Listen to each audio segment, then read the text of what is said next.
இந்தா சிவா காஃபி.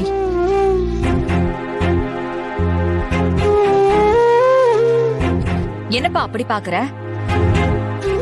காஃபிய குடி. எனக்குங்களா? உனக்குதான்ப்பா. வாங்கிக்கோ வாங்கிக்கோ.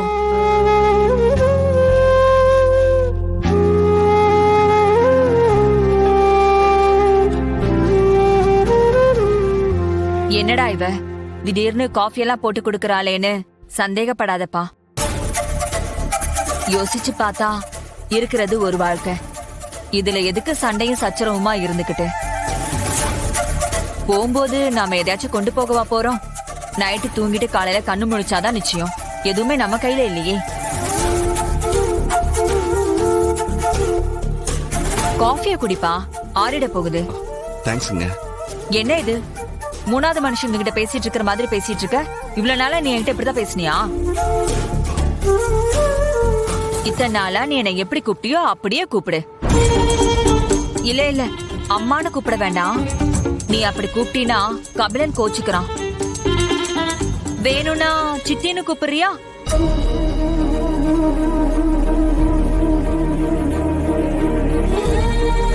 அம்மாக்கும் சித்திக்கும் பெருசா எந்த வித்தியாசமும் இல்ல. ரெண்டு பேருமே அம்மா தானே. நீங்க நிஜமாதான் சொல்றீங்களா? ஆமா சிவா, உன் நிலைமையில இருந்து யோசிச்சு பார்த்தா உன் கஷ்டம் என்னன்னு புரியுது. அதனால இனிமே என்ன வேற ஆளா நினைக்காம உன் அம்மாவா நினைச்சுக்கோ. ஆனா சித்தினே கூப்பிடு.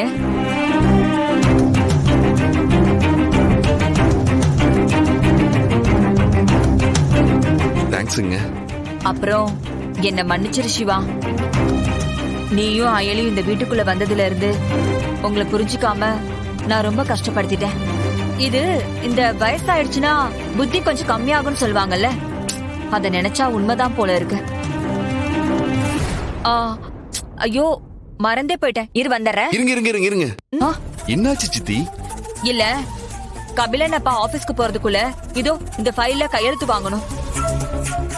சமைக்கிற வேலை இருக்கு, துணி துவைக்கிற வேலை இருக்கு, கடைக்கு போகணும், தலைக்கு மேல வேலை இருக்கு. நான் வரேன். சித்தி இருங்க, நான் போய் வாங்கிட்டு வரேன். கொடுங்க. ஐயோ இல்லப்பா, உனக்கு எதுக்கு சிரமம்? நீ காஃபிய குடி. ஏன் பையனை சிரமப்படுத்த நான் விட மாட்டேன். ஏன் இது சித்தி மட்டும் சிரமப்பட விட்டுருவனா? நீங்க கொடுங்க, நான் போய் வாங்கிட்டு வரேன்.